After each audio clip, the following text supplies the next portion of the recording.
Makahimo ba di ay ang tao sa iyang mga Diyos dili kini tinuod nga Diyos.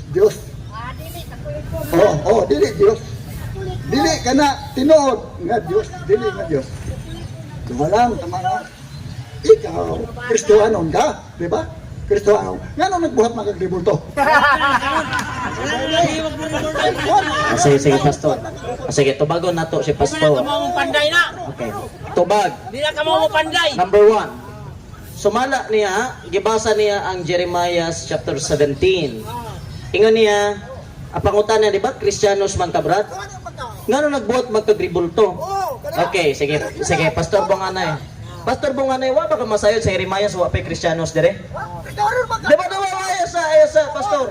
Di ba? Relax lang. Pastor, relax lang. Now, we base our argument on logic, not on emotion. Relax lang. Sa Jeremiah, ang Jeremiah, gisulti diya, ayaw ka mo pagbuhat og mga larawan. Pero gipahit niya sa Kristiyano. Nga pa may Kristiyano in taon aning sa panahon ni Jeremiah kay Old Testament pa man eh. Ay dili, di ba karon Jeremiah man imong gibasa? Dili ba? Paminaw. Jeremiah man imong gibasa? Tagna ba? Nya karon kay Jeremiah man imong gibasa nga ipahid man nimo karon panahon na nga kaniadto man gisulti. Bagon gyapon. Pero tubagon gyapon na to. Okay. Kristiyanos man kabrad, ganun nagbuhat magkagribulto. Una, minimum may kasabaan mga Katoliko, Pastor Bonghanoy. Kasaba usap to mga Kristiyanos nga nagbuhat ang ribulto ni Rizal. Diyos mo na yapon. Ha? Asa mabasa sa Biblia ang ribulto ni Rizal, Diyos. Asa mabasa ang ribulto ni Rizal, Diyos. Asa lagi mabasa? Usang sitas. Diba? Unsang sitas mabasa sa Biblia. Lingkod. Unsang sitas mabasa sa Biblia nga ang larawan ni Rizal, Diyos. Asa? Rizal ha? Diyos? Oh, sige, basa. Nga ang larawan ni Rizal, Diyos. Diyos lagi na. Eh kung pananglitan nga way mabasa sa Biblia, nagangkon-angkon na gede ka, Pastor.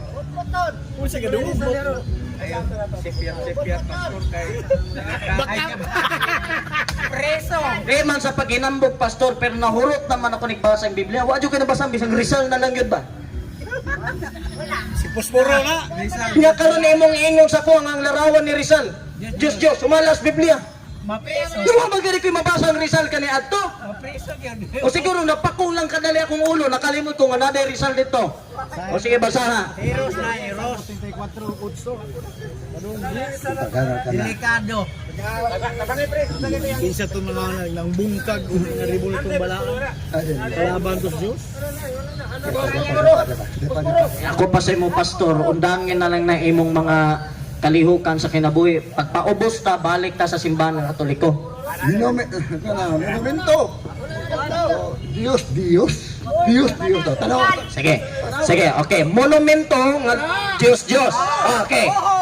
Monumento nga Diyos. Sunod nga pangutana, ang monumento ni Rizal, national hero, Diyos. National hero, Diyos. Diba ka na ba? Diba ka di gyapon ta magka tubagan eh. Ang gibutan dire monumento de Pastor Bonganay, de lingkod sa mo. Perteng sirado. Ang giingon sa Biblia klaro kayo. Ade isa. De, ang giingon sa Biblia klaro kayo. Monumento sa Diyos. Asa man ta kano sa man ta nagsulti nga ang monumento ni Rizal Diyos. Wala. Nga ang monumento ni Rizal paghando man sa iyang pagkabayani. Bayani mo na. Diyos. Ang pagkabayani. Sige, Pastor, nasa ko'y basahon. Sige, na ko'y basahon ha. Maminaw ka kay na ko'y basahon. Sige, Pastor Bonganoy. Maminaw ka kay na ko'y basahon. Tanaw na to, di ba ka maiguan eh. So, sumala niya, bawal yun ang larawan. Kay bisan larawan ni Rizal, Diyos po doon na. Sumala ni Pastor Bonganoy. Kay basta larawan, Diyos. O sige. Unya, ingon din sa Genesis chapter 1 verse 26. Genesis kapitulo 1 versikulo 26. O sige, ingin rin. Unya, mingon ang Diyos. Buhaton nato ang tao sama sa atong larawan. Gibuhat ka sa Diyos sama sa iyong larawan, wala? Dapat ba ya? Gibuhat ka sama sa larawan sa Diyos, wala? Dili man. Ay, sa di. Larawan man. Dili ayo sa larawan man. Karon, pagsulti diri, buhaton nato ang tao sama sa atong dagway, sa atong larawan. Karon, kining atong larawan, pastor, dagway larawan na ba ni ato nang paglangkaton nato mga naungan ni Ron. Ano, revolto? May kinubuhi ni. May kinubuhi ni. Nga naman revolto. Revolto ba din na? May kinabuhi ba din? Tubag. Okay, tubag di. Kay matod manggod nimo, kaganiya nag-ingon na kag na kinabuhi wala. Ang ingon naman nimo tanang larawan dili gyud. Ang tanang larawan gyud dili. Karon kay migo magkagtanang larawan, kanang imong naong larawan mapod na langkata na kay bawal magkahana. Nausa man ini mga tawanan ni. You cannot general things. No, fallacy of engineering. Ayo sa pastor. Hindi ayo sa. Pero sa gobyerno. That is fallacy of generalization. Si Diyos. Can you define what is Diyos? Di. Pwede ba nimo mapasabot sa mo unsa ang Diyos? De, pastor, para magkasinabot ta. Pastor Bunganoy. Pwede ba nimo ma-define karon what is Diyos? Yes! No. Ayaw, wa ka mangutanan niya. Monumento! Diyos! Sige, unya na ng monumento. Ato sang iset aside ng si monumento. O, sige. Gobyerno! Pero sa simbahan, dili! Okay, sige. Okay, kaganiya sa gobyerno, okay. Sa simbahan, dili. Pero gitira na niya si Rizal Daan. Isa man na, atras, abante man na, pastor. Kaganiya, abante. Unya, sunod, atras na pod. Kaganiya, atake ang gobyerno kay Diyos ang revolto ni Rizal. Karon sa gobyerno, okay na pod. Sa simbahan na, dili. Revolto ba yan? Revolto ba yan? De, ingani na, pastor. Para magkasinabot na, de. Ano na buhat ang revolto? De, pastor, relax lang. Pastor, paminaw sa. Pwede ba nimo mahatag ang meaning sa muha kung unsay meaning sa Diyos? Oo! What is Diyos? Oo! Unsa man? Unsa may pasabot sa Diyos? Unsay meaning ba? Kanang kitawa, kanang kinulit. Ito, kinulit. Basta kinulit. Sa kinulit. Diyos ba sa kinulit? Delikado ta ani. Daghan kay kinulit. Kini, matud niya sa simbahan bawal. Sa gobyerno pwede. Waday ka masayot, Pastor Bunganoy, nga ang simbahan kanito na ilarawan. Basahon ako ang Ezekiel Kapitulo 41, versikulo. Susunod na naman sa unang panahon. Traho, paminaw ha. Mabasa. Biblia. Versikulo 6 gato sa 7. Traho, paminaw. Stoy, Brad. Paminaw. Ang maong mga lawak sa templo, gipahimutang ang tulo ka andana o matag andana, dunay 30 ka lawak. Libot sa bungbong, may gipalabaw nga bayan, may gisukuranan sa mga lawak, kilid, aron dili masugan ang bungbong sa templo. Versikulo 7. Ang mga lawak nag-anam o kalapat, gikan sa unang andana ngadto sa sunod, o nga ikaduhang andana sa gilapdon. Sa gipalabaw bahin libot sa templo, sa kilid sa templo may hagdanan paingon sa itaas. Niining paagiha ang musaka ngadto sa labing taas nga andana moaging estutunganan. Nakita ko usab ang libot sa gawas sa templo, may habog nga sadok nga maoy gisukaranan sa mga lawak kilid libot niini. Gisukod niya kini o gisukod niya sa lipak o kini gihabongon nga tulo ka metros. O kumabasa dire. O ngadto sa lawak sa templo anaa ang mga kirubin. Aron kagian dungal tunga ka metros usab gikan sa ngilit agian sa lawas. Ang sama ni Paminaw sa Wala paminaw. ang mga higala, ang problema ni Ana. Paminaw, pastor. Paminaw ng istorya. You cannot even define to me what is the definition of idolatry, and then you are going to ask me questions that is not on it follow. That is fallacy of non sequitur. It does not follow.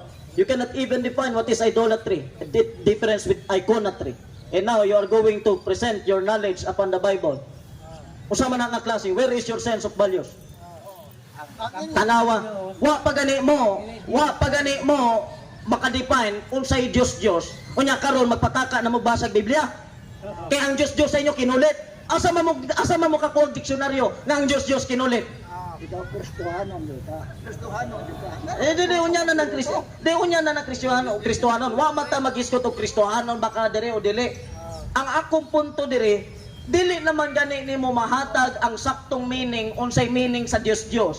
Unya karon magbasa-basa kag Biblia tubangan ako. Oh, sa Biblia lang magtanaw, dili sa akong kagawin mo. Dili. Biblia lang. Unsang diksyonaryo nga nag-ingon nga ang Diyos or idolatry kano sa kinulit. Wala kay makita niya na. Kaya pag muingon gani kag Diyos, dili tinuod nga Diyos pero imong giila nga Diyos. Basta na kay giila ingon nga Diyos pero dili tinuod nga Diyos, ang tawag niya anak Diyos, pananglitan. Kung kining kwarta ilhon nako nga Diyos. Nya di man ni Diyos. Ang kwarta na himo na nakong Diyos. Okay, ito ba, naakas imong balay, na sa imong balay, naakay revolto sa imong balay, sa imong balay, na sa imong balay. Kumpleto. Sa imong balay na, ano na buhat ka, sa imong balay, kano, Sige. kayaw ninyo, ang imong balay. Ayaw ninyo dat akong balay. Di gyud ako madala akong balay, pastor. Oo, Kristohanon, ka nga na, buhat ka sa revolto. Sige, tubagon na to, tubagon. Tubagon. Sige, tubagon na to.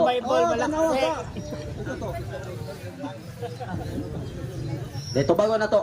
Sergio na. Tanawa da. De, tubagon. Isa. De, Pastor Bunganoy, paminaw. De, paminaw sa lagi. Ang imong gibasa dire, ang larawan nga gidili. De ba, paminaw. Pastor Bunganoy. De, Pastor Bunganoy. Ayaw ka na, usa. De, ayo sa Pastor Bunganoy, kadali lang. De, Pastor, paminaw. De, Pastor, paminaw sa. Una, ang gingon dire kanang larawan nga imong gibasa, motong larawan sa Diyos. Pero kung basahan nimo ang Exodus 25:18, ang Diyos nagpabuhat maglarawan sa kirubin. Oh, Wala ate.